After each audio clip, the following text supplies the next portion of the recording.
So leading into, that was kind of like why being a small creator is amazing. What the differences are between, what we would see as a large and a small creator, and how that impacts your community, right?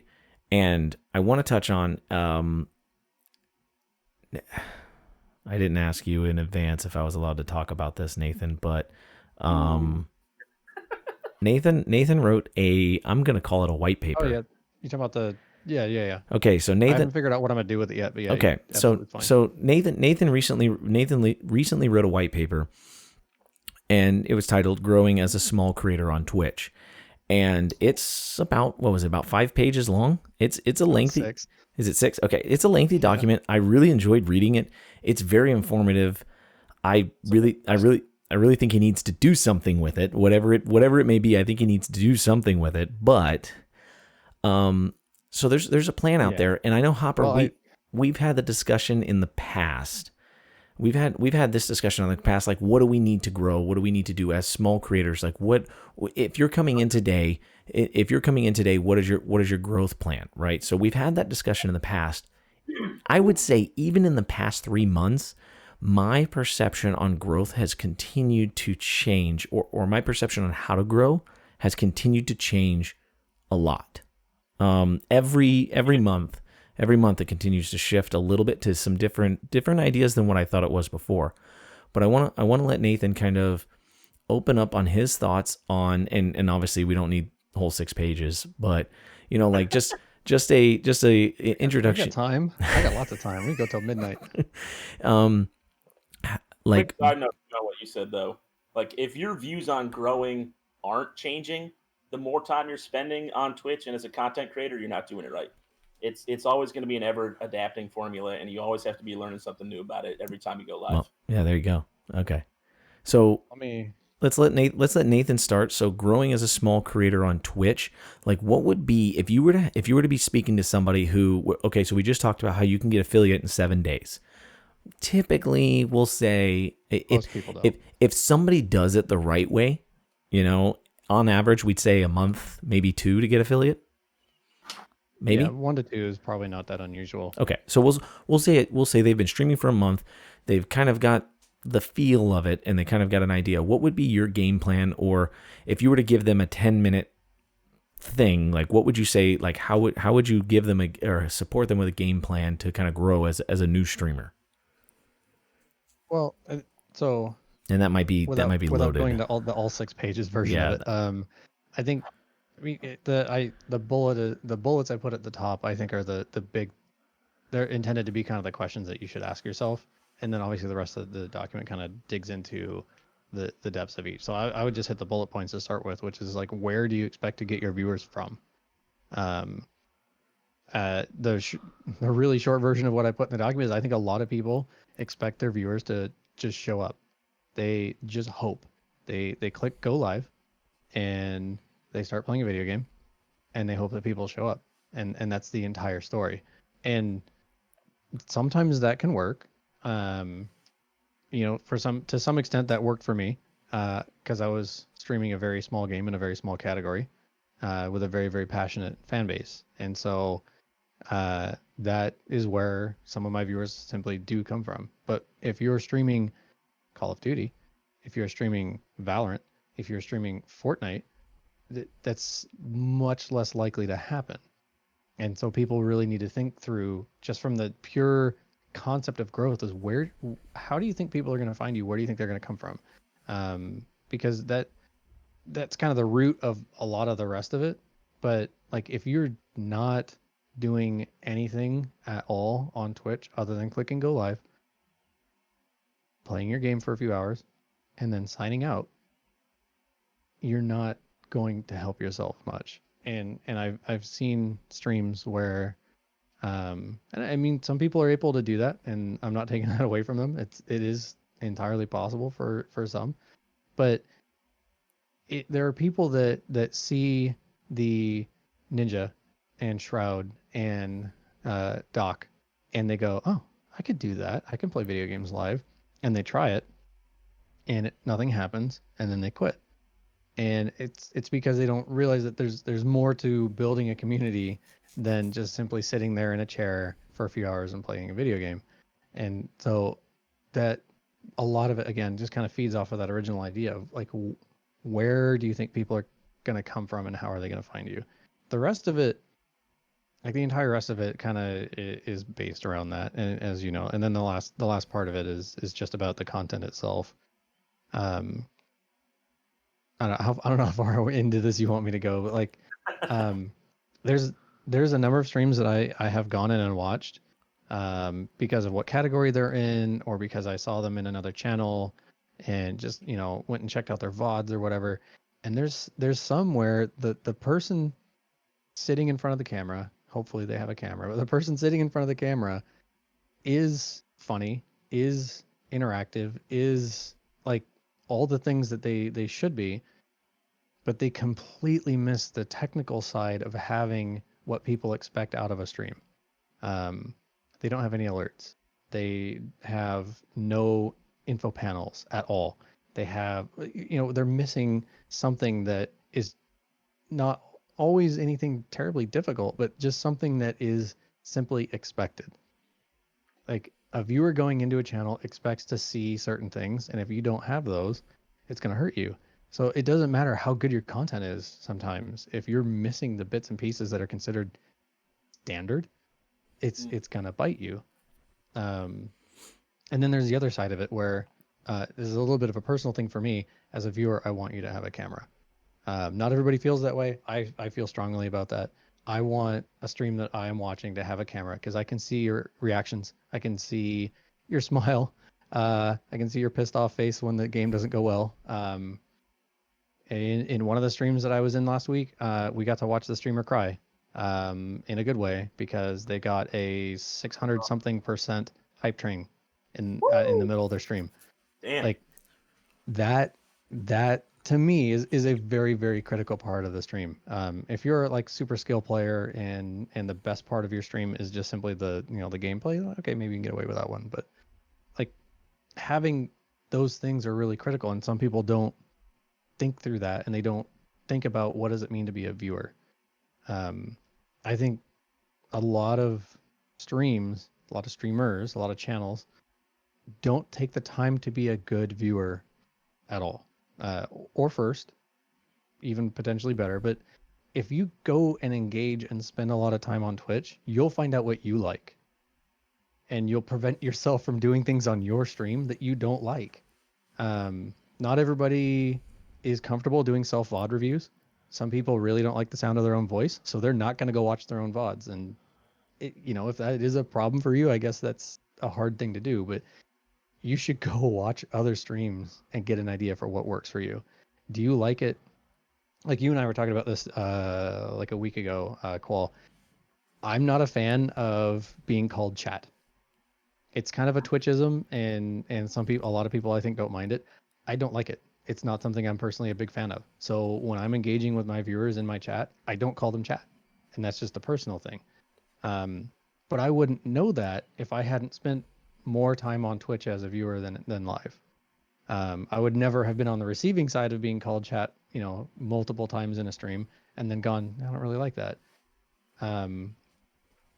So I mean, that's again, it's a personal thing, but like, if you can't be a good viewer and you can't spend time on Twitch being a viewer, I think you're risking having worse content, because you're just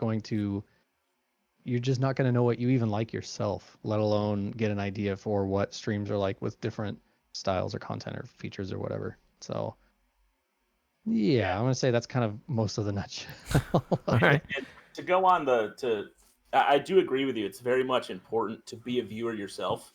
I mean, because obviously Yeah, there's exactly. watching things like that. But not only that, it's when you're in other people's chat, be the viewer you want on your own channel. Because I see some Absolutely. people, they go in and they criticize or they critique, or they might go in and they don't talk a lot. Sometimes they go lurk. Which again, that's, if you're a lurker, that's your thing.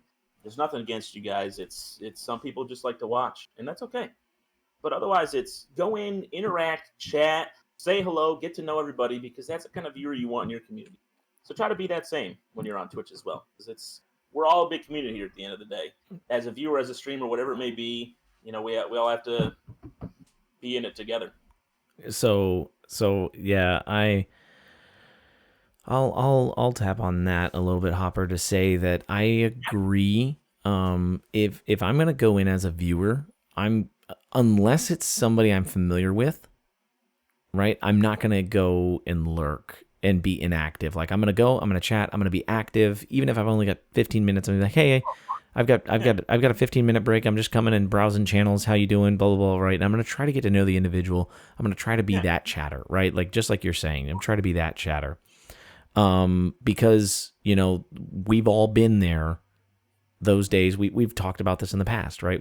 We've all been there on those days where we've had one chatter, and you're just like you're either playing your game, and you're like doing self commentary to yourself, waiting for that one chat message to come through because you got that one person, or you're doing a just chatting stream and you're literally dialoguing with yourself, waiting for a response. One of the hardest things. Let's get this out. Let's get this out of there. Yeah, get it out. One of the hardest things as a content creator is latency, because there are so many times I ask a question. There are so many times I ask a question and I'm like, and I feel like it's forever. Like it could be 4 seconds, right? And I'm like, I'm doing nothing. Like I'm waiting for a response to my question. Like what's going on? And I literally have to think in my head of 1,000 things that I could just say or do or kind of be or something like that, right? To try to kind of push the content to keep going so it's not dead space, right? And latency is killer, especially on mobile, because people are trying to type on their little digital keyboards trying to respond. So it takes them 10 years to respond to something. But yes, be the active chatter. I just kind of wanted to touch on that, but yeah, I think kind of what Hop was saying. It's totally like if people want to lurk, I got nothing against that at all whatsoever. If that's what makes them comfortable, and that's what they prefer, like absolutely come and watch a TV show, and as long as you have a good time, awesome. I think what I was kind of saying was more for us as creators. If my comfort factor is lurking, but I have a channel and I know I want active chatters, I need to step outside of my own comfort factor a little bit and try to be that active viewer for somebody else. Sure. So go ahead. You got something, Hopper? No, because like you're saying, it's that one active chatter can be the difference for someone between a great stream and a poor stream. It's Absolutely. because as we all know too, starting out, it's you can sit there for hours waiting for that first message sometime, and you get that first person. Sometimes it's like, hey, and you respond, and you wait, and you wait, and you realize they're not there anymore. But it's when you can get an active, engaged conversation, it's life changing. The next thing you know, the next 2 hours of your stream have gone by, and you're about to sign off, and it felt like 20 minutes. Yeah. So it's be that change.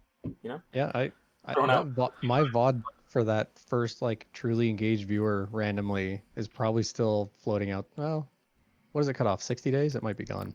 I think so.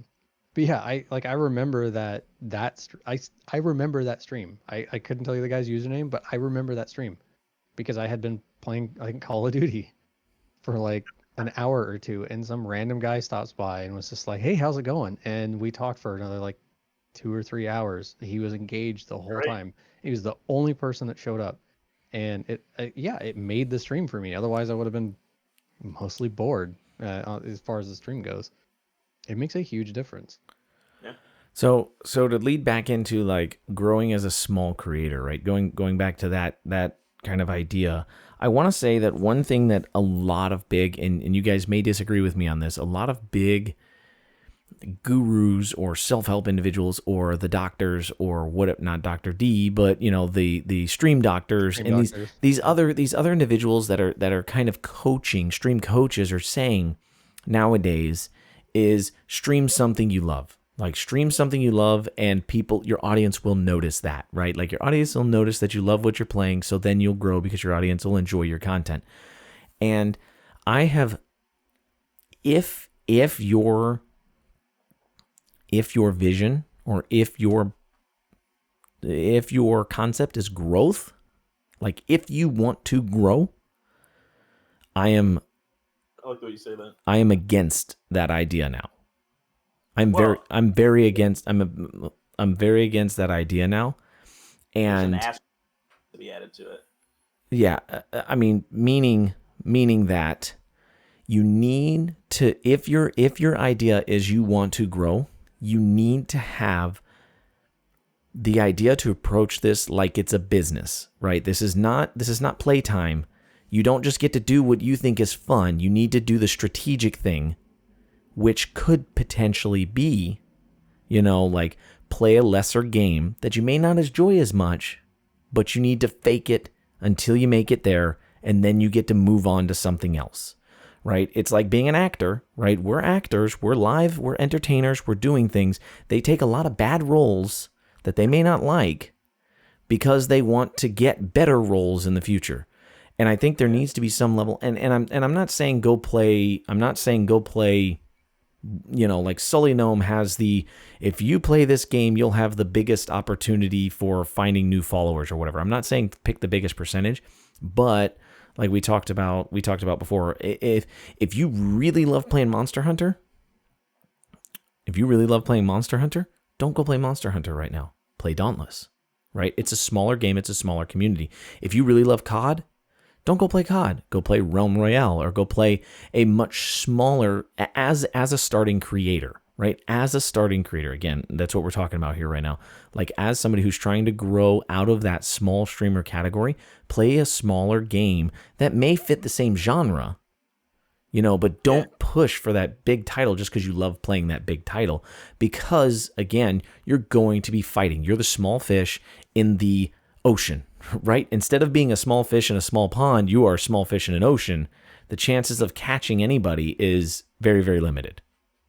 Yeah, so I made a point about that in my write up, which was that if you were streaming Fortnite, for example, during some of Fortnite's like peak hours, if you have 0 to 1 viewers, you are somewhere around the 23,000th channel in that category. Is that all? Like, nobody is going to randomly find you ever if they're looking for a Fortnite stream. It's not going to happen. Because what page number is that even in Twitch? I have no idea, but nobody, absolutely nobody, is scrolling that far. And even Twitch's like smaller communities you might want to check out is not going to pick you up when you're. I don't think I've ever seen it pick up somebody that was sub 3 viewers. So Is there a last button for the pages? I don't know. Actually, no, because it's an infinite scroll mechanic. You'd have to sort low to high to get to Yeah. the last page that way. I But was gonna say, so I both agree and disagree though in that you have to. I'm trying to think of how I'd say that. Streaming the thing that you love the most, if it is a larger game, for the purpose of growth only, does not make sense. However, what you do choose to stream does need to be something that you actually enjoy. Yeah. Like to some extent, as Cole's saying, yeah, you can absolutely fake it. Yes, but I don't think you're going to enjoy your stream as much as a creator. Like your live time, if you're playing a game you don't actually enjoy as much, I don't think you will enjoy your time as much, and that will feed back into the hashtag Twitch grind garbage that a lot of people like to speak. And I say that in the context of like you have a lot of people that talk about the grind, and then to them the grind is I go live, I play a game, and then I'm not live anymore. And man, I worked hard today. And it's a bit of a divisive thing to say, but some people don't treat the experience or the idea of growing as something that matters outside of those moments that they're live. Um, like like I get a lot of a decent chunk of my followers happen outside of when I'm live. Not I don't think the majority right now, but I get follows when I'm not live. Um like you can grow outside of just when you're live. You can, and part of that goes back to what I was saying before, which is being an active viewer and being a part of other channels. That's one of the cases where I actually disagree with Harris Heller. I agree with most of what he says, but he goes on in one of his videos talking about how networking is not the end all be all of growth. And I think that is true once you're probably, I don't know, let's say the 50 to 100-ish, like closing in on partner. Yeah, networking at that point is probably not doing much for you. But when you're in the like 0 to 3 and 3 to 10, networking matters. So you get over However, However, and what I dig into in the paper a little bit too, is that networking matters, but it also matters who you're networking with. If you band together with the other zero viewer streamers in your category, that's probably not going to do as much for you as going and being active in a bigger channel in your category, because two zero viewer streamers feeding each other doesn't provide a whole lot. Like, you need to network up. You should be active in a channel that's got 40 average viewers, and I think that may sound a little bit hollow in that you're there partially to hope for a little bit of attention, but it goes back to what I was saying about being a real viewer. You should be involved in these in other communities because you enjoy being involved in those communities, and building relationships in that community can help bring you viewers in the longer term. And potentially some of those people will be significantly more dedicated to hanging out with you in your stream because they have built that relationship with you in another community, and then they realize, oh crap, this guy has a stream too. Hell yes. Like, a decent chunk of the bits that I got the other day were from somebody that I know from hanging out in a different community, who then discovered that I have a stream also, and then dropped by and was like, here's, however many 100 bits, like out of nowhere. And that person and I have a relationship that isn't just because I have a channel. It's because him and I have a relationship prior to that. Yeah. And Um, if I can so if I can touch on that real fast, another key factor that I would like to another key factor I would like to say about that is you should, if again, if your intention is like growth, molding communities, joining together, networking per se, try to find streamers who stream when you don't, right?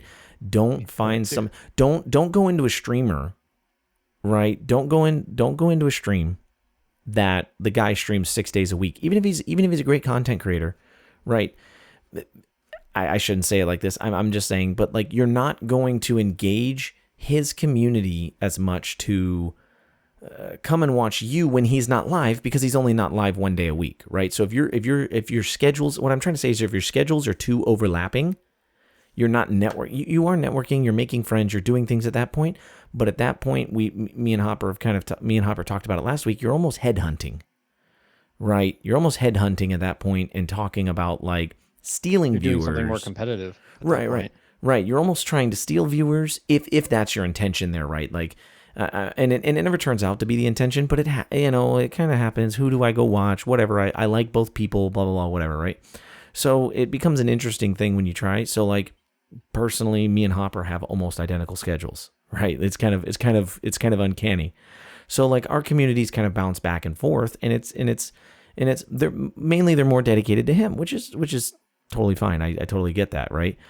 Yeah, look at him with his hands up. I see what's going on over there. But like Nathan, me and you, right? Our schedules are totally different. We don't stream on a single same day, I don't think. Right. And so that would be where one, I have more opportunity to come and hang out in your chat because I'm not streaming while you're streaming. Right. And two, right, if we make friends and do more, right, you have more opportunity to get those viewers to enjoy being around you or being with you, to, hey, he's not live today. Hey, Q is, right? And it's not a scavenging or a headhunting factor at that point, right? I would never condone, right? We always talk about don't self-promote, but even if you're not self-promoting, don't intentionally go into somebody's chat and trying to take their viewers, even if it's a long con. No. Right? Even if it's a long con. Like, you're not self-promoting, but we're going to play the long con game, right? Not that viewers and are stolen, because they obviously don't belong to anybody. They're allowed to watch whoever, whenever. Sure. And that's definitely not what. Yeah, that's definitely not what I'm trying to suggest people do either. In what I'm describing and being a viewer, the intent is that it goes back to what I was saying before, which is you're building relationships, because that's also what you're doing when you're live with your most dedicated viewers. You're building a relationship with them, and the part of what I think a lot of other small streams miss is that and there's exceptions to everything, right? Unless I think you are like actually there to be a skill streamer, and you're trying to get people to come to your channel because you're the number one Valorant player in the world, and that's a totally valid thing. If you are the number one in some category or at some game, absolutely you can try to pull people in on that alone, and that's fine. If you're not, which most of us are not, I'm not Shroud, and I will never be Shroud, and I'm okay with that. I am not Ninja, and I will never be Ninja, and I'm completely fine with that fact. I'm building a relationship with my viewers because that they are in my channel because of me. If they want the absolute best gameplay for the game that I'm playing, they're probably going to go somewhere else because chances are pretty good for most of us that have smaller channels, we're not the number one at what game we're playing. Like, I have a full-time job. Q has a full-time job. Pretty sure Hop has a full-time job. I can't be the number one at my game and be very good at my job and have time to do that and stream. It's just not going to happen. Nobody, maybe I shouldn't say nobody, but very few people have the time to be able to do that. So if the reason my viewers are there is to spend time with me and hang out with me and engage with me, I need to remember that. And that's something I think a lot of people miss is like they think that it's all about the gameplay, and that's something that I thought to some extent too when the very first time I pushed the live button. But at the end of the day, the viewers that are most dedicated to you and your channel are there because of you, and they're there for you. They are not there for the game. The game may be what brought them to your channel, and sometimes maybe if you change games and that person really cares a lot about that game, maybe you'll lose somebody. But at the end of the day, your most dedicated people are gonna not care as much about what game you're playing because they're there for you. Like you're a TV show, and you're the host, and so you have a huge impact on that show. So Yeah, it matters. Having those relationships is huge. you're right that it's the gameplay is they're there for that when it's like the best of the best. The 1%, not even the 1%, the less than 1% of the gamers that are at that level where yeah, they're watching the gameplay. They're not there for the person's personality. The rest of us, it's us that keeps them. And to kind of go with Q's, faking it till you make it type of thing. I mean, yes and no. Don't obviously play something you hate, but I like to sum it up. It's a nice and simple. It's you got to play what you like and stream what you like to be able to play what you love. You know, because those big games, the big saturated games, they're saturated for a reason because they're very well made. Yep. AAA titles that deserve the love and affection from all us gamers that like to play them for 20 hours a day if we could. But as a small streamer, it's like Nathan said, it's you're at the bottom of the barrel, and you got to play those smaller games that are still a lot of fun. You might not love them. If you like them, play that, and then you can play the big titles because it doesn't matter once you get to the point where, like any of these big guys, if they could load up anything. What Shroud is playing some house flipper game and still had 20,000 people come and watching them. They're not there for the at that point. Yeah. So Yeah, there's a channel that I spend a lot of time in during the week, and what in the last 2 weeks, he has done multiple Monopoly streams. fun. Monopoly, like straight to the number one Monopoly streamer on Twitch because he had 50 people on and the next one had like 10 or whatever it was. Like, who the hell is streaming Monopoly on Twitch? And nothing against the guys that do, right? But like, that's an extremely niche category. That is a very small category. I think there was like 5 channels or 4, something like that. Um, but you know what? He held 45, 50 plus people for his entire stream. Why? Because those of us that are big fans of the channel are there to hang out with him and to interact with him. And the game, to some extent, doesn't matter. It will for some. And there are some viewers that even said that in chat. They were like, wait, you're playing this today? Really? Oh, okay. All right. I'll catch you later when you're doing something else. And some of those may have actually been sarcastic, honestly, anyway. But in this particular channel, it's a mostly Call of Duty, like Warzone specifically oriented channel. But I've watched him play Monopoly. I've watched him play golf. I have watched him play Getting Over It, which is a ridiculous game. Fuck that. Uh, NHL. man, I can like all kinds of stuff that I honestly otherwise wouldn't care a whole lot about. But and I take that kind of lesson back into it, which is that me as a viewer, I'm there to hang out in that community. And if he's playing some really stupid game, I kind of don't care. It's because it's not the point. Make it So make it fun while he's playing it, right? Make it enjoyable. absolutely, Yeah. and So that's what it comes down to. so But yeah, like one of the things I went and looked up when I was putting all that stuff together in that document, the 50th largest game on Twitch over the last 30 days was Call of Duty Black Ops 4. The 50th largest.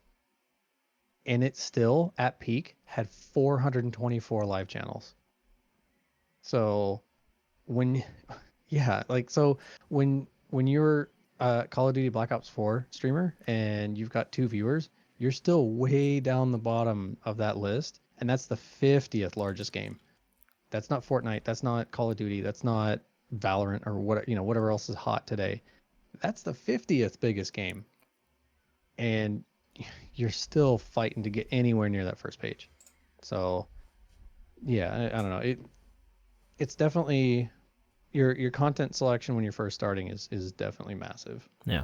So you touched on earlier, you touched on the very, very beginning was kind of where are you getting your viewers from, and kind of your opening statement was that. And I know, I think one of your topics like leading into that is how are you feeding your channel when you're offline? Is that one of your bullet points? So one of your Yeah, that bullet was the points. second bullet point. Yeah. So how are you feeding your channel when you're offline? So I want to ask that to say, and we'll start with Hopper on this one. I want to ask to say, like, what is your strategy, and what would be the best strategy you could give to somebody who has no what am I going to say, no social following to date? Like me.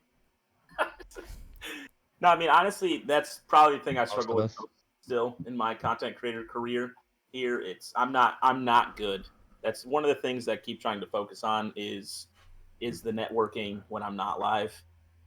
Unfortunately for me, I'm trying to spend lots of time just getting my health back in control. I'm a very big man. I don't want to be as big as I am, so I try to spend my time outside, exercising, things like that. But otherwise, I try to be I try to post at least once a day on Twitter. I'm not even good at that, but I want to get into a habit of getting a weekly YouTube video up and things like that.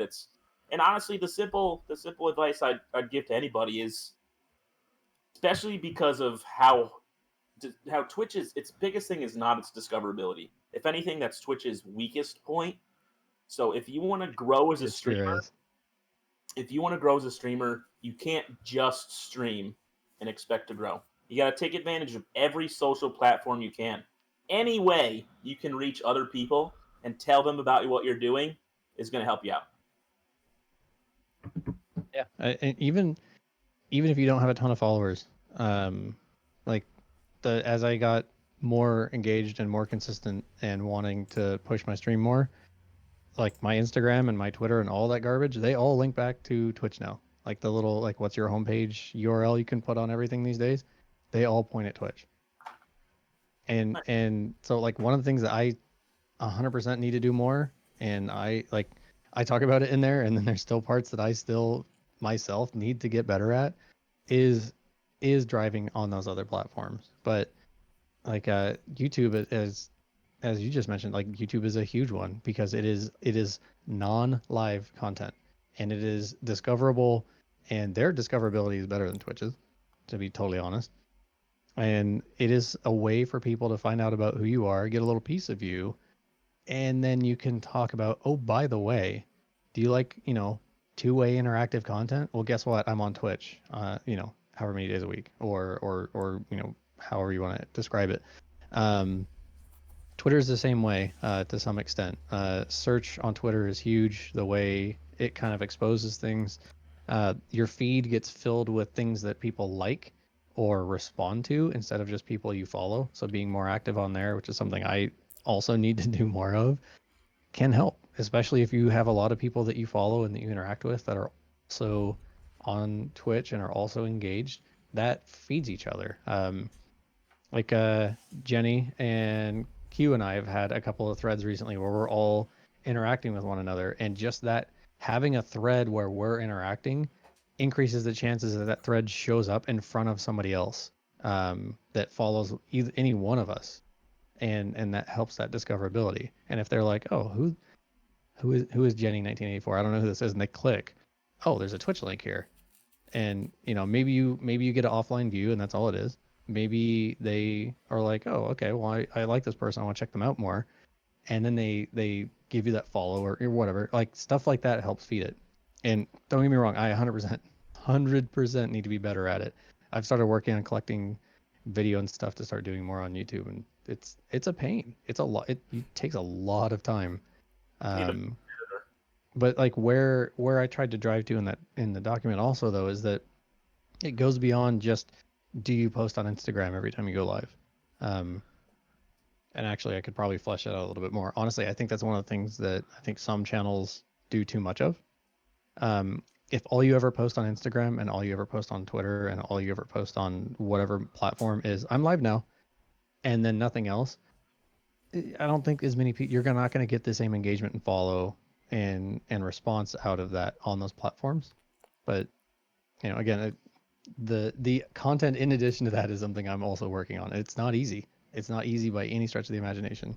So that's part of why what I talked about in there was the networking side of being a part of communities and being engaged and meeting people and making friends. Yeah. And that will much more slowly, I think, in some ways, but that will slowly also introduce and feed people back to you. So I would say, how are you feeding?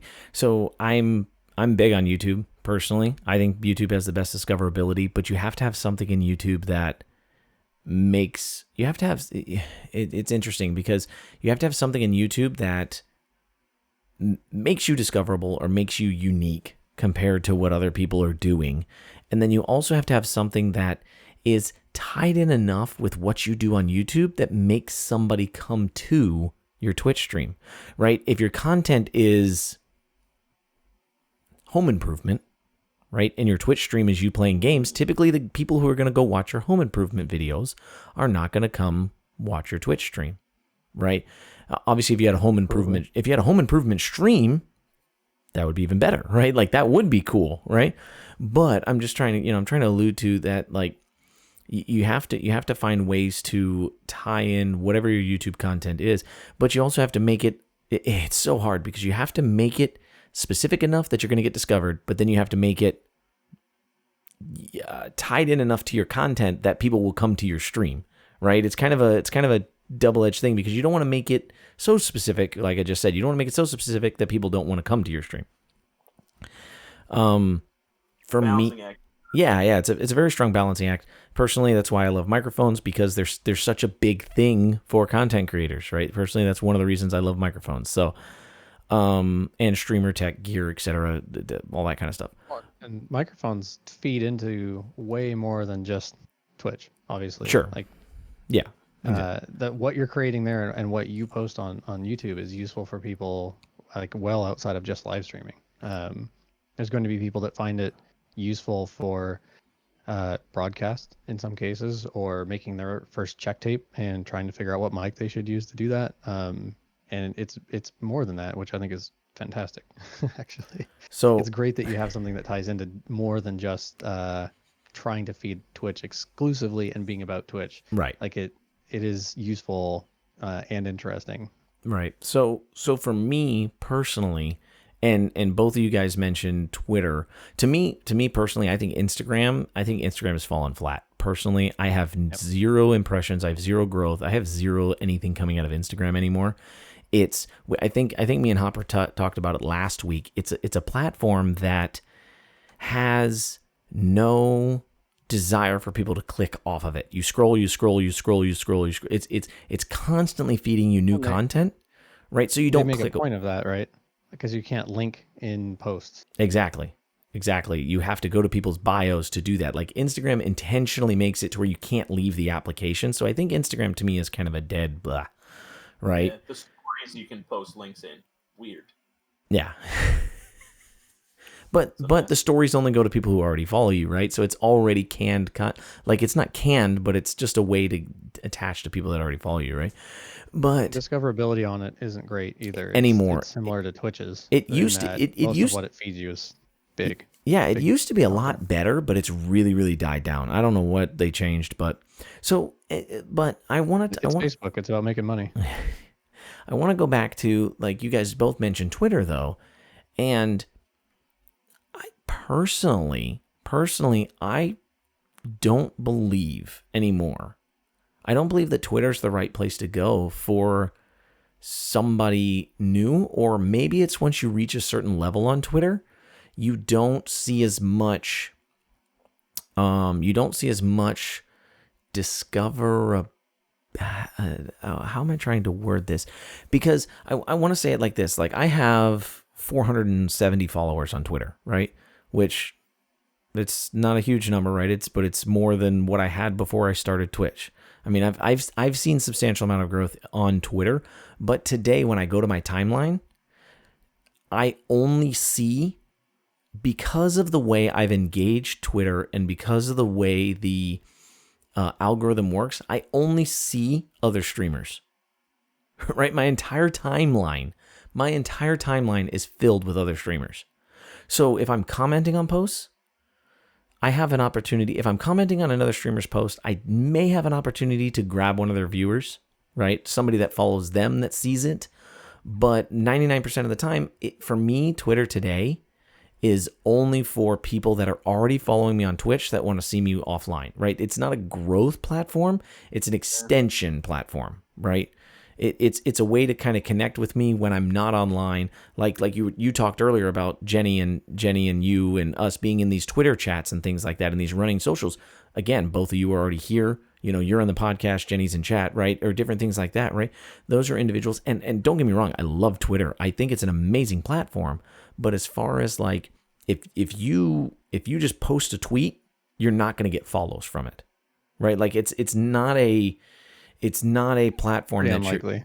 it's not a platform that you're going to get discovered on, right? It can be a springboard once you have some sort of leverage, and once you get recognized as an influencer. But they have some metric where there's one of the largest, I can't remember the individual's name, one of the largest individuals for streamer Twitter news, and he gets tons of impressions, tons of likes, tons of retweets. It's not Axel or whatever that guy's name is. It's not him, right? But the one that was trying to push all the Dr. Disrespect stuff. Slasher. Yeah, there you go. Bob Breslow. Yeah, sure. It's not that individual. It's somebody else, right? Somebody else that's very, very big on Twitch news, has like 10, 20,000 followers on Twitter or something like that. But when they go live, they average 10 viewers, right? 10, 15 viewers. They're very well versed in Twitter, or they're very well versed in Twitch, and they're very well versed in news, and they're very well versed in the culture, but they don't bring that to their stream, right? It doesn't carry over. And They're very different platforms. Sure. People go there for very different things. Exactly. And so that's why I'm kind of alluding to, like, I don't think Twitter is necessarily a growth platform anymore.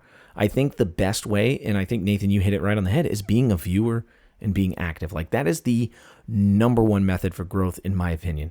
An individual who has an opportunity to spend 50% of the time streaming and 50% of their time viewing and networking in other streamers' chats and things like that, I think they'll have the best opportunity for growth today. Yeah, no, I think that pure viewership, like hanging out in other people's channels and expecting to get something out of it alone would be extremely slow. But there is a kind of the I guess it's still kind of the networking, but kind of collaboration side of it too, where if there's another stream that, you know, you play one game pretty consistently and there's a stream that is, let's say, twice the size of yours that also plays that game consistently, if you get the opportunity to play with that person, like, you know, obviously preferably when you're not live and you don't have conflicting stream schedules, but like if you get the opportunity to play with that person, you know, a few times, that can also help because suddenly your name is in front of their entire viewer base as well. So it can go beyond just being a engaged in chat viewer. You can be a so I like obviously I stream tons of Dauntless. I go in and play with people who also stream Dauntless. I go hop in and jump in their queue and I go play games with them. And that can like I engage inside the category that I primarily stream all the time. Like all the time. When I'm not live, I am watching somebody else. I'm playing with somebody else. I'm engaged with somebody else in some way on a regular basis. Um, or like almost to the point where it takes a little fun out of it because I can't go into a stream and be like, oh hey, how's it going? What game is this? Is this game cool? Because I pop in there and then somebody immediately gives me away and they're like, hey, what? Why would you ask that question? You were live yesterday playing this game for 6 hours. Like, Yeah. what Yeah, are you doing? It's like, dang it. I was gonna touch on that earlier a little bit. Like, yeah, if like if you mainstream a specific game, say Call of Duty or it may be, networking in somebody who plays Minecraft, probably not the best place for you. Like, Yeah. yeah, you might be able to make some connections, but it's much less likely a Minecraft viewer's gonna come watch you play Call of Duty. But Yeah, and so yeah, like it's if you're primarily, let's say, just chatting, doing something almost kind of like what we're doing right now, which is hanging out and having a conversation on multiples across multiple streams, that can be a good thing as well. Things that get you involved with other channels is not a bad thing. Um, like I'm not live right now. I'm not live today, and I'm not going to be live today. Courtney. But now I sort of am because I'm on your guys' channels. Um, but like just being engaged on Twitch, however, as a viewer live, playing with somebody on while they're live, whatever it takes, like the platform feeds itself to a big extent. So, are you going to get tons of new dedicated viewers from Instagram, Twitter, any of the other social media platforms?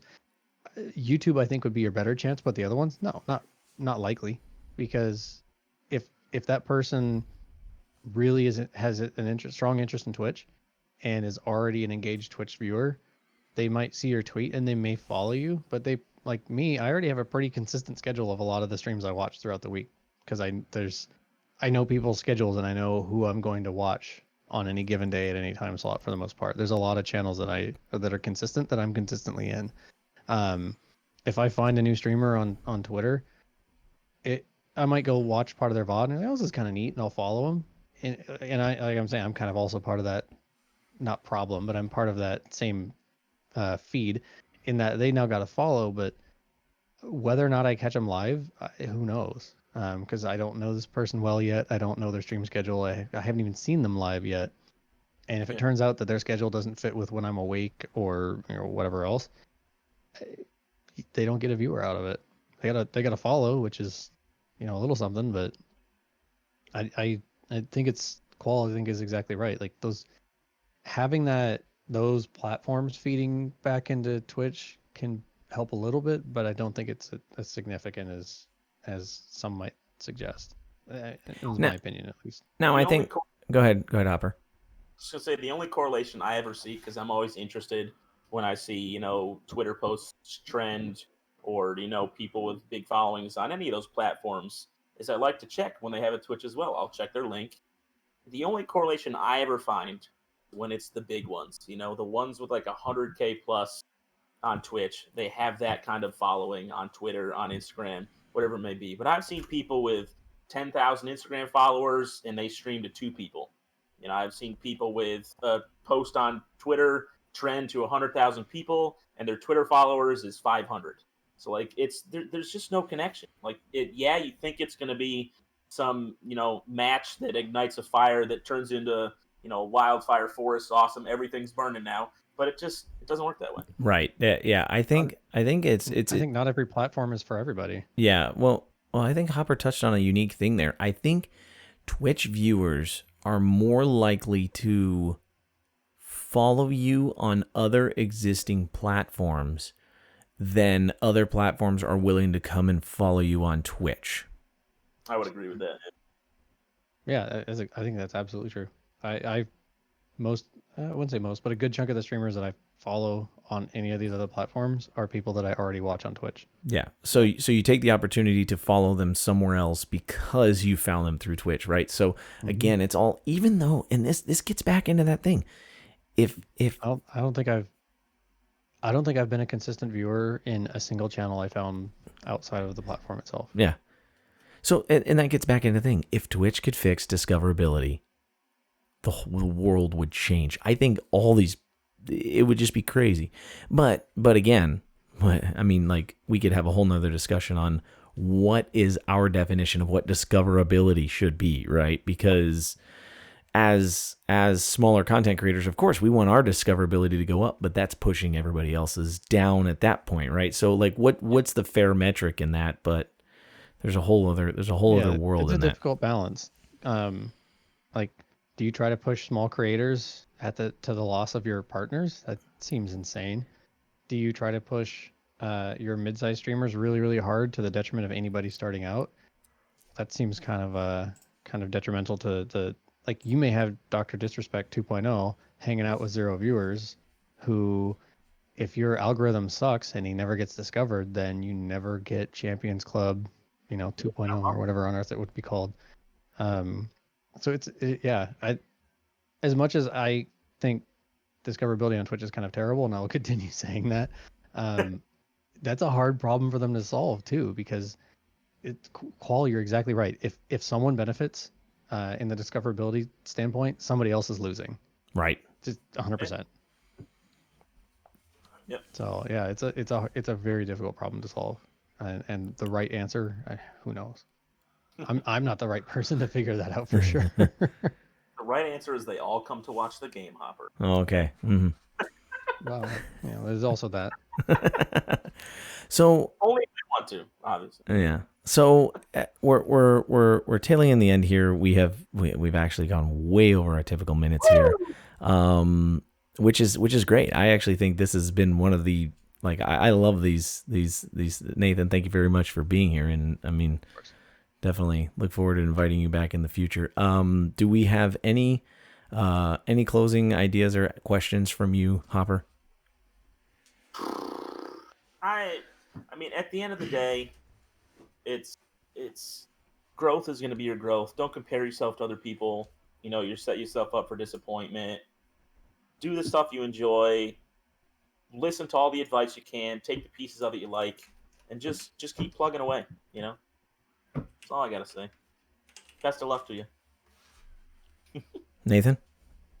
Yeah, actually, Hopper made a great point there, which is that take the pieces of the advice that you find that apply and run with it. But yeah, like, everybody grows differently. Everybody has a different audience. I've heard the statement many times that there's an audience for everyone, and I think that's mostly, but not entirely true. But like, yeah, there's different reasons that people grow in different ways. And so once you find something that works, then run with it.